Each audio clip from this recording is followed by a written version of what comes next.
Good morning everyone. সকালবেলা উঠি আজকে তাড়াহুড়ো কেন বলো তো? আজকে তো আমার লিভটা শেষ হয়ে যাচ্ছে, আজকে অফিসে জয়েন করার ডেট ছিল, তো সকালবেলা উঠে যথারীতি তাড়াহুড়ো শুরু। আমার ওদিকে এক্সারসাইজ করাও হয়ে গেছে, এক্সারসাইজ তো করতেই হতো, এক্সারসাইজ করাও হয়ে গেছে।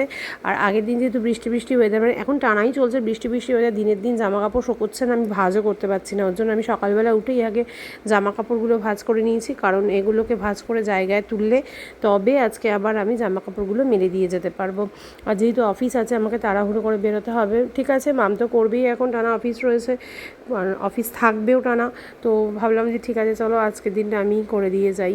তো ওই তাড়াহুড়ো করে ওই জামা কাপড় ভাঁজ করছিলাম, আর মাম ওইদিকে ব্ল্যাক কফি করে নিচ্ছিল।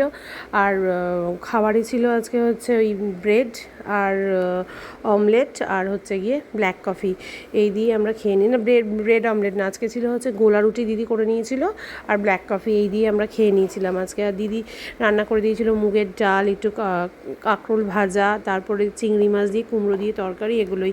আর দেখতেই পাচ্ছ আমি একেবারে অনেক দিন পর আমাকে দেখতে পাচ্ছ সকালবেলা একেবারে রেডি হয়ে আমি বসে পড়েছি ব্রেকফাস্ট করতে অফিসে যাওয়ার জন্য।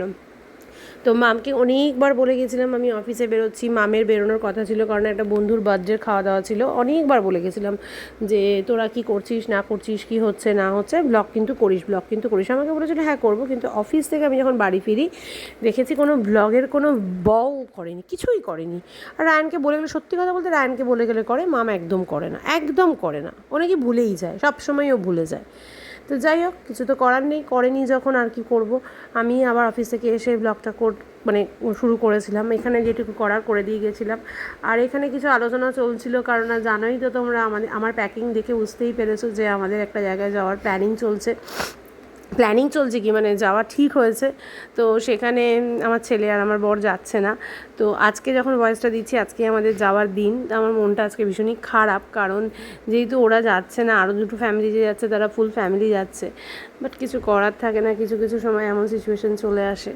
ওইদিকে মেয়েরও খুব যাওয়ার ইচ্ছে, না নিয়ে গেলেও হবে না, আবার এদিকে ছেলে যাবে না, একা একা বাবা না গেলে বাবার সময় হবে না, সব কিছুর মাঝখানে পড়ে যাই আমি। তো যাই হোক, কী আর করা যাবে। তো প্ল্যানটা এবার ঠিক হয়েছে ছেলেকে আর বাবাকে ছাড়া। তবে রায়ানকে বলেছিলাম, রায়ানের অনেকবার অপরচুনিটি দিয়েছিলাম যাওয়ার জন্য। তো কী করবো, রায়ান গেল না। রায়ানের দিদিভাই নাকি রায়ানকে এন্টারটেন করে না, তার থেকে বেশি এন্টারটেন রায়ানের দাদাভাই করে। ও দিম্মার বাড়িতে থাকলে দাদাভাই থাকবে সঙ্গে, তার জন্য ও বললো না আমি যাবো না, কারণ তোমরা তো সেই যাচ্ছ সেখানে তো সন্ধ্যের পর ঘরেই থাকতে হবে, যাবো না। ঠিক আছে, কী আর করা যাবে, তাহলে তুই থাক।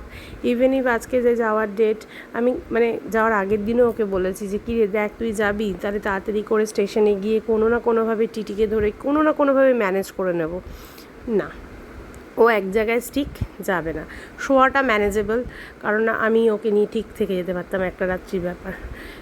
যাই হোক, মনটা খারাপ, কী করবো, ওর বাবাও যাবে না, রায়ানও যাবে না। এর আগেও গেছি শান্তিনিকেতন গেছি, রায়ানকে ছেড়ে, রায়ানের বাবাকে ছেড়ে, মাম আর আমি। তারপরে আবারও শান্তিনিকেতন গেছি আমার বাবা মাকে নিয়ে, রায়ান, মাম, ওর বাবাকে ছেড়ে। কিন্তু এতটা মন খারাপ হয়নি জানো তো। এবার একটু মনটা বেশি খারাপ লাগছে, কারণ এবার একটু দূরটাও বেশি, মানে দূরত্বটাও বেশি এবারের জার্নির। আর যেহেতু ওই যে আশেপাশে যারা যাচ্ছে, আরও দুটো ফুল ফ্যামিলি যাচ্ছে, তার জন্য মানে প্রথম মানে যখন হয়েছিল ঠিক তো এভাবেই ঠিক হয়েছিল, তখনও এতটা মন খারাপ বুঝতে পারিনি। যাই হোক, কী আর করা যাবে। তো এইদিকে দেখো, সিঙ্কটা আমি এসে অফিস থেকে মেজে নিয়েছি, কারণ আজকে অফিস যাওয়ার সময় একদম ভুলে গেছিলাম সিঙ্কটা মাজার কথা। তো অফিস থেকে এসে সিঙ্কটা মেজে নিয়েছি। আর ওইদিকে রায়ান সন্ধে দিয়ে দিয়েছিল, আমাকে বলেছিল মা তুমি বাটাটাকে একটু তুলে দিও, কারণ রায়ান যেহেতু আজকে বুধবার রওনা পড়াতে চলে এসেছিলো, আর মাম তখনও ঢোকেনি। আমি বললাম ঠিক আছে, আমি আগে ওগুলো সমস্ত কিছু করে নিয়েছি, ততক্ষণে রায়ন সন্ধ্যেটা দিয়ে নিয়েছে। আর আমি এসে ঠাকুরের বাটাপত্র তুলে সমস্ত কিছু পরিষ্কার করে ঠাকুরকে সমস্ত কিছু তুলে শয়ন দিয়ে দিয়েছিলাম। শয়ন দিয়ে চলে গেছিলাম ওইদিকে রান্নাঘরে চা করতে। রনাকে একটু করে দিয়েছিলাম ব্ল্যাক কফি, আর আমার জন্য করে নিয়েছিলাম গ্রিন টি। মাম তো নেই, কিছু করার নেই, কিন্তু আমাকে তো গ্রিন টি খেতেই হবে, তাই আমি আর করে নিয়েছিলাম গ্রিন টি। নিজের জন্য করে নিয়েছিলাম গ্রিন টি, আর রনাকে করে দিয়েছিলাম ব্ল্যাক কফি। আর ওদিকে যেহেতু রান্নাঘরটা যখন দিদি মুছে যায় আর কি, এখন যে নতুন দিদিকে রেখেছি, স্ল্যাবগুলো যখন মুছে যায় তখন সমস্ত কিছু সরিয়ে মুছে ওগুলো ডাইনিং টেবিলের ওপর থাকে, তো ওগুলোকে এনে গুছিয়ে টুছিয়ে রাখছিলাম। আর এইদিকে একটা প্লেটের মধ্যে রওনাকের চাটা আমি দিয়ে এলাম বিস্কুট নিয়ে। তারপরে আমি নিজে একটু গ্রিন টি নিয়ে বসলাম, লাইট টাইট অফ করে। দেখতেই তো পেলে সব মানে অফিস থেকে এসে এক মুহূর্ত বসার সুযোগ পাইনি, এই সবে বসলাম। ক্রিমটা হাতে নিয়ে এসে একেবারে মুখে মাখলাম, মুখে মেখে বসলাম। তারপরে পুচকুর মা চলে এসে এসে বলছে যে কি আন্টি তুমি এটাতে লাগাওনি ফোন? প্রতিদিন তো স্ট্যান্ডে ফোন রেখে ব্লগ হয়, তো আমি জাস্ট ফোনটা খুলে নিয়ে বসেছিলাম কারণ করবো বলে, ভিডিও এডিট করব বলে। তো পুচকু নিয়ে এসেছিলো একটু প্রসাদ, গুরু পূর্ণিমা ছিল সেদিন, গুরু পূর্ণিমার প্রসাদ ওদের ননদের বাড়িতে হয়তো পুজো হয়েছিল, বলছিল ওই প্রসাদ নিয়ে এসেছিলো। আর এদিকে মামও চলে এসছে, মামকে দেখে বলছে মাম তুমি কোথায় গেছিলে, এরকম গল্প টল্প করে। তারপর পুচকুরাও চলে গেল রাতেবেলা। ওইদিকে মাম বলে একদম অল্প ভাত খাবো মা, তোমার সাথে দুগাল। তো আমাদের আজকে খাওয়ার দাওয়া তো দেখেছো, ডাল, কাঁকড় ভাজা আর কুমড়ো দিয়ে চিংড়ি মাছের তরকারি ছিল। ওই মাম আর আমি দুপুর খেয়ে নিয়েছি, আমারও রাত্রেবেলা খাওয়ার গদ কমই ছিল সেদিন। আর তারপরে রায়ন বললো মা তাহলে তুমি আমাকেও খাইয়ে দাও। রায়নেরও ওই সিন্নিটা খেয়েছিলাম না, সিন্নিটাকে পেটটা একটু সবারই দুজনেরই ভর্তি ছিল। আর মাম দুপুরবেলা নেমন্তন্নে অনেক কিছু খেয়ে এসছে, মামেরও খুব একটা খাওয়ার গদ ছিল না। তো যাই হোক, এভাবেই আজকে প্রথম অফিস দিনটা কাটালাম। চলো টাটা।